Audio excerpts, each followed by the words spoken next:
কবে form fill up করেছেন? 2 তারিখে। আপনার টাকা ঢুকেছে? না ঢুকেনি। আমরা অনেক আশাবাদী যে আজকে 1 তারিখ, কালকে আমাদের মুখ্যমন্ত্রী বলেছেন যে আজকে ঢোকার কথা।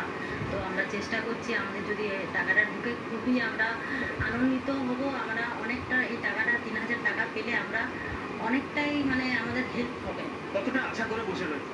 অনেকটাই আশা করে বসে আছি। এখনো দিদি মানে উনি তো মুখ্যমন্ত্রী 25 বছর বয়স হয়ে গেছে, তাও তো নতুনের কোনো তো ইয়েই করছে না। শুধু আমার এখনো 1 তারিখ হয়ে গেল, আমাদের আগের মাসে অনেকেই পেয়েছে, কিন্তু নতুনদের কোনো কিছু দেখছেই না। নতুনরাও তো মানুষ বটে, 25 বছর হয়ে গেছে, তাদেরও তো কোনো আশা আছে। না, আজ থেকে তো মুখ্যমন্ত্রী বলেছেন যারা ফর্ম ফিল আপ করেছেন তাদের আজ থেকে অন্নপূর্ণা যোজনার টাকা ঢুকবে 1 জুলাই।